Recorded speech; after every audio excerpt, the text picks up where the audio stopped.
NBA, first piece of news, the Golden State Warriors give Steph Curry, 1 year extension, but it's on top of the contract that he's already on. He's locked in there for another couple of years. Golden State Warriors, what are you trying to achieve here, man? You've locked Steph up, you let Klay Thompson go. This team, what's the direction? What are you guys going to do with Steph? What are you guys going to do to build around him? What's your thoughts there, Jid?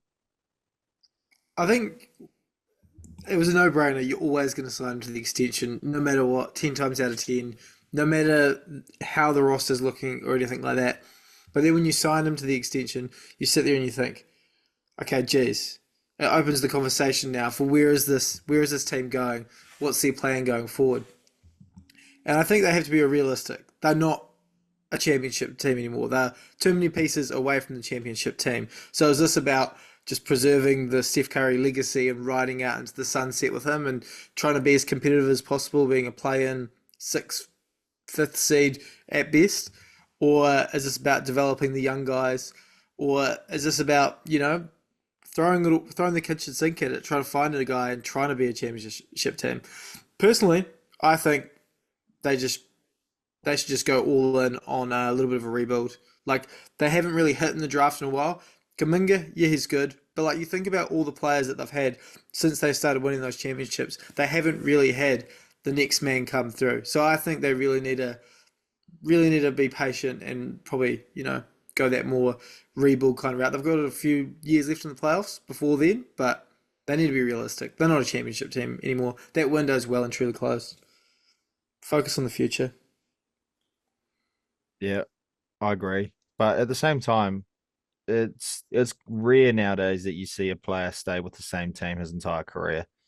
And as much as it's like probably pretty detrimental to Golden State and what their NBA, I guess, potential is looking like with the players that they have, it doesn't make sense in probably a character type of action to just try trade Steph Curry for picks. Like he's changed that entire franchise around, and I don't feel like they should, I guess, devalue him by just trading him for picks to rebuild on the future. You know what I mean? Like, I guess it's more or less that type of thinking that they're taking, rather than, well, let's just rebuild, set up the next 2 or 3 years, and then let's go back into it. I don't think they just want to spend the next 2 or 3 years, try get a couple of pieces around Curry to try make a push here and there if they can. Probably won't be able to, but I think it's just let Curry see out his career and then go from there. It's detrimental. I get it, but he's the amount of things that guy's done for the team and the NBA. Why would you trade him? To clarify on what I was saying, I didn't mean trade Steph Curry. I mean just accept the fact that you're not going to win a championship, and all the moves you make from here on out have a long-term vision in play. That it's like you're not going to overcommit trading away first-round draft picks. You're not going to bring too big a contracts in. You're not going to do all those kind of things that may handbrake you once you do have those next guys in. I think that's more what I was meaning. I reckon you commit to Steph Curry, let him finish his career there. But just know, this team is not a championship team, and this team is far off it. Don't sell the future to try win today. Yeah, that's what it's going to be. I think that's why they're so hesitant to move Podziemski, because that's the piece that every single team, when they come calling to the door of the Warriors, that's the guy that they want. They're like, if you want to make a deal, same thing. Danny Ainge, I think, same. If he's going to move Larry Markkinen, he's going to say, yep, you want Larry Markkinen? You bring Podziemski to us. Or we can actually add in Kuminga as well, because we're not going to hand over our piece without getting a key piece of yours. And unfortunately, the situation for the Warriors, which is what we're all saying, is they're so far away from a championship right now that it's not just one player added on to the squad and that's going to change everything. This is not Steph Curry of 2022 or Steph Curry, the unanimous MVP season. This is now, he's going to be 36, 37 years old. Klay Thompson is now gone. So there's probably a reason why they're so hesitant, because it's, is there any player out there that if we got them, they could be the key piece that just moves us from just being mediocre, a play-in team, to all of a sudden being a team that's a top contender? Probably not. The probably player out there is Giannis. You're probably not getting Giannis. Markkinen is not changing everything for you. Markkinen's probably the third guy. If I had two established stars, then I was getting Markkinen. then I'd go, oh yeah, absolutely. Like this is the missing piece that's going to carry us over the top. But if it's just Steph Curry and just Markkanen, that's not doing anything for you. So you may as well, as you say, sit on these pieces here.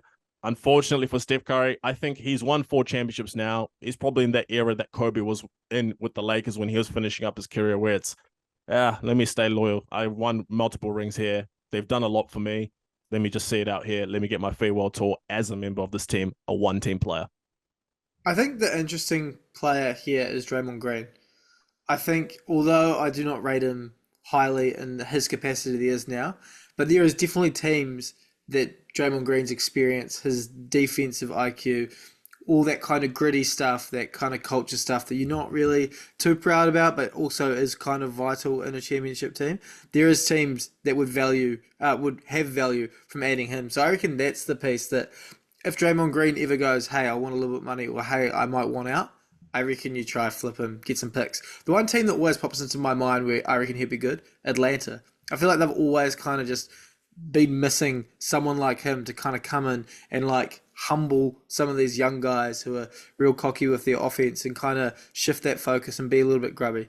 I feel like a team like Atlanta could benefit from him, and there could be a bit of upside there for the Warriors. But yeah, I don't see it happening, but I'd love to see it happen. Well, remember, a couple of months ago, he said that he was close to signing with the Grizzlies. That's a team I would have loved to see him on, you know, especially a mature president. Well, I don't know if you can call him, but you know what I mean. He's that guy where he's such a glue piece for a championship team. As much as we all want to hate on Draymond Green and, you know, some of the stuff that he does, that's just facts. He's a guy on a championship team that is a glue guy. He's a guy that does the right things. He knows how to win. He plays a winning style, which sometimes means that he's got to have that, you know, that dog in him. He's got to have that, you know, the fierceness, or be the enforcer. That's the word I was looking for.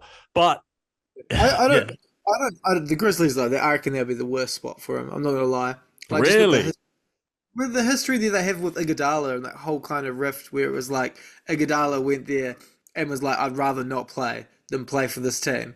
And then he goes back to the Warriors, and Memphis hate them. I feel like that little underlying resentment towards that team would kind of eat away at that buy-in. So no, but he said that but the words came up from him. He said that he was close to siding with them. That's what he said. But I'm talking about like upside for the team. If I'm Memphis, I'm like kind of a little bit skeptical of that. And also there's kind of that little bit of a culture thing there where that might not necessarily be the perfect thing for them. I think they'd probably more benefit from probably like a Chris Paul or someone like later on in their career that's kind of more of a, you know, like a leadership mentality. I suppose Draymond's leadership mentality, but probably less of that grub. They've already got Marcus Smart. I feel like that team's already kind of grit. I don't think they need any more grit and grind is what I'm trying to say. Hey man, grit and grind till you die, bro. That's what you need. Bring back Tony Allen. That's who they need. Hey, shout out the grit and grind Grizzlies. That was an era and a half. But I mean, for me, even looking at this team, I go, losing Klay Thompson that's such a massive loss, because even as much as people want to say, you know, Klay Thompson was washed, everyone always wants to say, 0 for 10 in an elimination game. That guy still, you know, he caused problems for a lot of teams. Why? Because that three-point shooting ability. Him and Steph Curry together, the Splash Brothers, for a reason. We were screaming that for 10 years to say these guys are just, it feels like they're ruining basketball because it's such a cheat code.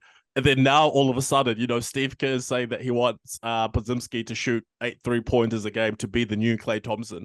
No, that's not happening. Klay Thompson is a top 5 shooter of all time. No, you don't just, you know, shut the door on him and try to open the door for someone else to be that guy. That's not how it works, brother. We've seen this movie plenty of times. When you try to replace someone internally, you try to replace someone who's left with an internal piece that you already have, things don't usually go the way that you think they're going to go. And looking at this, bro, seems like we're seeing another movie, same story. I think the Warriors have to be concerned. Like, you think about the amount of talent that they've had come through since KD left. When you're like, we got Paul, Andrew Wiggins, you know, D'Angelo Russell. And then it kind of gets like, you had Jordan Poole, who was good for a little bit, but he's kind of showing his true colors now. But then you had like Jordan Bell, you know, Pascal. You have like, now you've got Pominski and Kuminga. These aren't names that scream. Like, if there was no Steph Curry on this team and you're like, this is my young core, I would be really concerned. I think I think, P, on your Klay Thompson comments, I agreed wholeheartedly that Klay Thompson is a top 5 shooter and that the gap that he's and the hole that he's going to leave in that team is insane and gets lots of pressure on Curry. But I think you guys are forgetting that they did get Buddy Hield over the offseason. And Buddy Hield is the best 3-point shooter over the last 5 years. He's made the most. Like, that's saying something. Buddy Hield's going to go down as a top 10 shooter, potentially top 5 when he's done. Like, yeah, I would say so. And him having him next to Curry is going to take so much pressure off Curry as well. I mean, I understand Klay Thompson probably brought more to the defensive end and even probably gameplay than what Buddy Hield's going to bring. But Buddy Hield's no slouch when it comes to shooting the three. And that's going to take pressure off Curry. If they do anything with this team, I'd be very surprised. I mean, that's a great point you make about Buddy Hield, but holy, if they do anything with this team, like go past the play-in, I would be very impressed. If they make it to the playoffs, if they make it to the play-in itself, I'm just going to be very impressed. I'll go insane season. You guys done well. You guys overachieved because with this roster, bro, hey, I know we screamed free Meek and he was free. We screamed free Young Thug. He's yet to be free. Steph Curry's next on the list. Free Steph Curry because free him from the shackles of this team. They're bringing him down. I wanted to see him do well. I mean, maybe the gold medal is the last championship sort of piece that he gets. If so, I know it is for LeBron. If it is for Curry as well, what a way to go up. Because, yeah, if you're not winning anything with the Warriors, they're so far away from a championship. And, I mean, they missed the window. They had so many guys they could have traded. You say it before. Pascal, you had Wiggins, you had Paul, you had Moody, you had Wiseman. You could have flipped those guys when it was at their, their peak value to get a superstar into the team. Instead, you said, let's ride it out with these guys. And then you had another opportunity to move them again. And you said, well, let's give them one more chance. And now we sit here in 2024. Klay Thompson is gone. James Wiseman is gone. And Andrew Wiggins, I mean, what? He's still there, but is he going to be the same player? Hopefully he sort of recovers back to the player that he once was. Pascal is gone. So there's not many players that you could have, moved at their peak value that are left now. And now you're sort of in a situation where we missed the boat. We probably won our last championship in 2022. And now we're sort of sailing off into the sunset. And I feel like the Klay move is the move that started, man.